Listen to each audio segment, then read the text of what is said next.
ಛಾವಾ ವಿಕ್ಕಿ ಕೌಶಲ್ ಅಭಿನಯದ ಐತಿಹಾಸಿಕ ಸಿನಿಮಾ. ನಿಮ್ಮ ಹಾರ್ಟ್ ವೀಕ್ ಇದ್ರೆ, ಹಾರ್ಟ್ ಪ್ರಾಬ್ಲಮ್ ಇದ್ರೆ ಈ ಸಿನಿಮಾಗೆ ಅಪ್ಪಿತಪ್ಪಿನೂ ಹೋಗ್ಬೇಡಿ. ನಾನು ಮಾಡ್ತಾ ಇರೋ ಛಾವಾ ಸಿನಿಮಾದ ಈ ರಿವ್ಯೂ ವಿಡಿಯೋನ ನೋಡ್ಲೇಬೇಡಿ. ಈ ವಿಡಿಯೋ ಸ್ಕಿಪ್ ಮಾಡಿ ದಯವಿಟ್ಟು ಮುಂದಕ್ಕೆ ಹೋಗಿ. ನಿಮಗೆ ಗುಂಡಿಗೆ ಗಟ್ಟಿ ಇದ್ರೆ ಮಾತ್ರ ಈ ವಿಡಿಯೋ ಕಂಟಿನ್ಯೂ ಮಾಡಿ. ನಾನು ಯಾಕೆ ಹೀಗೆ ಹೇಳ್ತಾ ಇದ್ದೀನಿ ಅಂತ ತಿಳ್ಕೋಬೇಕು ಅಂದ್ರೆ ಕೊನೆ ತನಕ ಈ ವಿಡಿಯೋ ನೋಡಿ. ಛಾವಾ ಸಿನಿಮಾ ಫೆಬ್ರವರಿ 14ಕ್ಕೆ ಬಿಡುಗಡೆ ಆಗಿ ಇವತ್ತಿಗೆ 1 ವಾರ ಆಗ್ತಾ ಇದೆ. 1 ವಾರದಲ್ಲೇ ಈ ಸಿನಿಮಾ 200 ಕೋಟಿ ಕಲೆಕ್ಷನ್ ಮಾಡಿದೆ ಅಂತಂದ್ರೆ ಜನ ಇದನ್ನು ಎಷ್ಟು ಇಷ್ಟಪಟ್ಟಿದ್ದಾರೆ ಅಂತ ಯೋಚನೆ ಮಾಡಿ. ವಿಕ್ಕಿ ಕೌಶಲ್ ಅವರು ಛಾವಾದಲ್ಲಿ 17ನೇ ಶತಮಾನದ ಮರಾಠ ರಾಜ ಛತ್ರಪತಿ ಸಂಭಾಜಿ ಮಹಾರಾಜ್ ಅವರ ಪಾತ್ರವನ್ನು ಮಾಡಿದ್ದಾರೆ.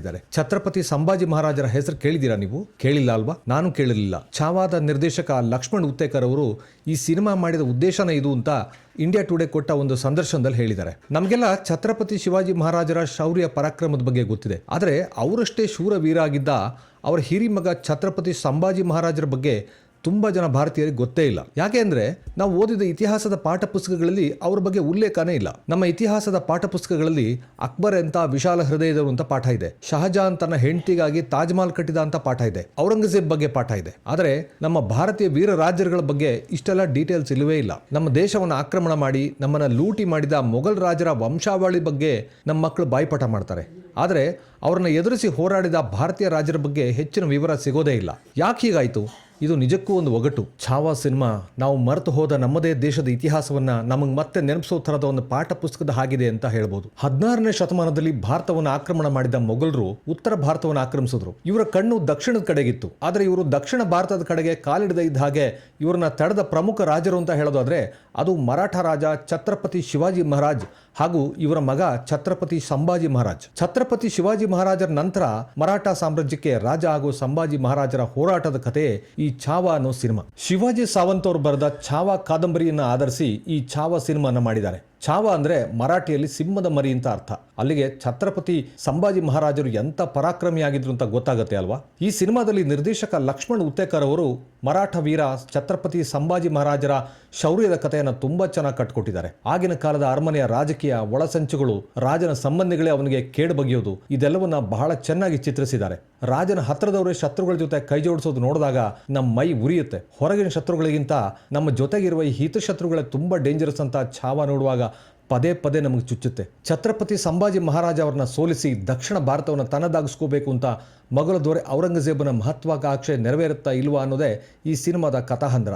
ಈ ಸಿನಿಮಾದ ಕೊನೆಯ 30 ನಿಮಿಷ ಮಾತ್ರ ನೋಡೋದಕ್ಕೆ ತುಂಬಾನೇ ಕಷ್ಟ ಆಗುತ್ತೆ. ಅಂತಹ ಭಯಂಕರ ಪರಿಸ್ಥಿತಿಯಲ್ಲಿ ಸಂಭಾಜಿ ಮಹಾರಾಜರು ಸಿಕ್ಕಾಕೋತಾರೆ. ಆದರೂ ಕೂಡ ಸೋಲೊಪ್ಕೊಳ್ಳದೆ ಸಿಂಹದ ತರ ಅದನ್ನ ಎದುರಿಸಿ ನಿಲ್ತಾರೆ. ಅವ್ರನ್ನ ಆ ಪರಿಸ್ಥಿತಿಯಲ್ಲಿ ನೋಡಿ ಥಿಯೇಟರ್ನಲ್ಲಿ ಎಲ್ಲರೂ ಎದೆ ಹೊಡೆದೋಗುತ್ತೆ. ಕೆನ್ನೆಯಲ್ಲಿ ಕಣ್ಣೀರು ಧಾರಾಕಾರವಾಗಿ ಹರಿಯುತ್ತೆ. ಒಂದಿಷ್ಟು ಶಬ್ದ ಕೇಳಿಸಲ್ಲ. ಎಲ್ಲರೂ ಪಿನ್ ಡ್ರಾಪ್ ಸೈಲೆಂಟ್ ಆಗಿ ಕೂತು ಆ ದೃಶ್ಯವನ್ನು ನೋಡ್ತಾರೆ. ಸಂಭಾಜಿ ಮಹಾರಾಜರ ಆ ಅಸಹಾಯಕ ಸ್ಥಿತಿ ನೋಡಿ ನಾವೇ ಮುಷ್ಟಿ ಬಿಗಿದು ಸೀಟಿನ ತುದಿಗೆ ಬಂದು ಕೂತು ತುಟಿ ಕಚ್ಚೋ ಹಾಗಾಗತ್ತೆ. ಇದಕ್ಕೆ ನಾನು ಹೇಳಿದ್ದು ಛಾವಾ ಸಿನಿಮಾದ ಕ್ಲೈಮ್ಯಾಕ್ಸ್ ನೋಡಬೇಕು ಅಂದರೆ ಗುಂಡಿಗೆ ಗಟ್ಟಿ ಇರಬೇಕು ಅಂತ.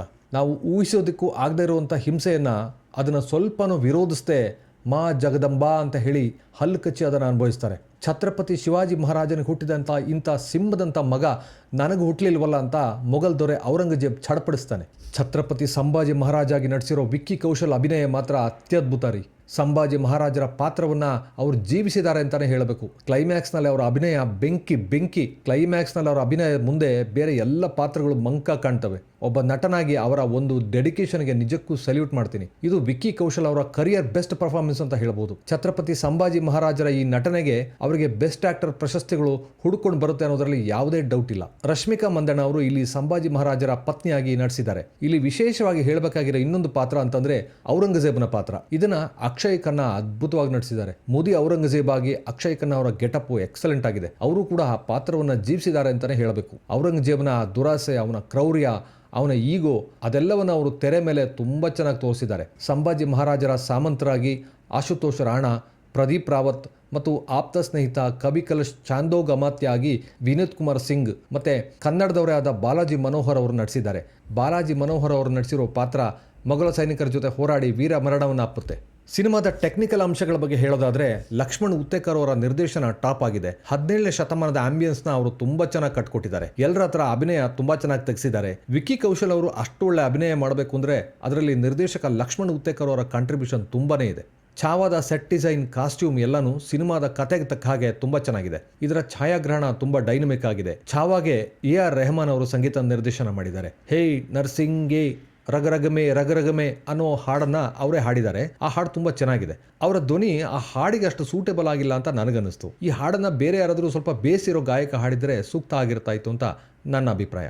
ಸಿನಿಮಾದ ಸಂಭಾಷಣೆ ಕೂಡ ಅಲ್ಲಲ್ಲಿ ಚುರುಕಾಗಿ ಬಂದು ಚುಚ್ಚೋ ಈಟಿ ಥರ ಶಾರ್ಪ್ ಆಗಿದೆ. ಈ ಸಿನಿಮಾದಲ್ಲಿ ಕೆಲವು ಮೈನಸ್ ಅಂಶಗಳು ಇದೆ. ಸಂಭಾಜಿಯನ್ನ ಔರಂಗಜೇಬನ ಸೇನೆ ಸೆರೆ ಹಿಡಿತು ಅಂತ ಗೊತ್ತಾದ ಮೇಲೆ ಛತ್ರಪತಿ ಸಂಭಾಜಿ ಮಹಾರಾಜರ ಪತ್ನಿ ಯೇಸುಬಾಯಿ ಅವ್ರನ್ನ ಕಾಪಾಡೋ ಯಾವ ಪ್ರಯತ್ನನೂ ಮಾಡೋದಿಲ್ಲ. ಅವರು ಬರೀ ದೇವ್ರ ಮುಂದೆ ಹತಾಶರಾಗಿ ಕೂತಿರ್ತಾರೆ. ಇದೊಂದು ವಿಷಯ ನನಗೆ ಡೈಜೆಸ್ಟ್ ಆಗಲಿಲ್ಲ. ಓವರ್ ಆಲ್ ಆಗಿ ಛಾವಾ ಬಗ್ಗೆ ಹೇಳಬೇಕು ಅಂತಂದ್ರೆ ಇದೊಂದು ಮಿಸ್ ಮಾಡದೆ ಫ್ಯಾಮಿಲಿ ಸಮೇತ ನೋಡಲೇಬೇಕಾದ ಸಿನಿಮಾ. ಮೊದಲೇ ಹೇಳಿದಾಗೆ ಇದು ನಾವು ಮರೆತ ನಮ್ಮ ಇತಿಹಾಸವನ್ನ ಮತ್ತೆ ನಮಗೆ ನೆನಪು ಮಾಡುತ್ತೆ. ಅದ್ರ ಜೊತೆಗೆ ನಮ್ಮ ದೇಶವನ್ನ ಕಾಪಾಡ್ಕೊಳ್ಳೋದಕ್ಕೆ ಹೇಗೆ ನಾವೆಲ್ಲ ಒಗ್ಗಟ್ಟಾಗಿರ್ಬೇಕು ಅನ್ನೋ ಮೆಸೇಜ್ ಅನ್ನು ಕೊಡುತ್ತೆ. 2.25 ಗಂಟೆ ಈ ಸಿನಿಮಾ ಒಂದು ಒಳ್ಳೆ ಎಮೋಷನಲ್ ಜರ್ನಿ ಅಂತ ಮುಲಾಜಿಲ್ದೆ ಹೇಳ್ಬೋದು. ಇಂಥ ಒಂದು ನೆನಪಿಟ್ಕೊಳ್ಳುವಂಥ ಹಿಸ್ಟಾರಿಕಲ್ ಸಿನಿಮಾಗಳು ಬರೋದೇ ಅಪರೂಪ. ಇದನ್ನ ನೋಡಿ ನಿಮ್ಮ ಮಕ್ಕಳಿಗೂ ತೋರಿಸಿ.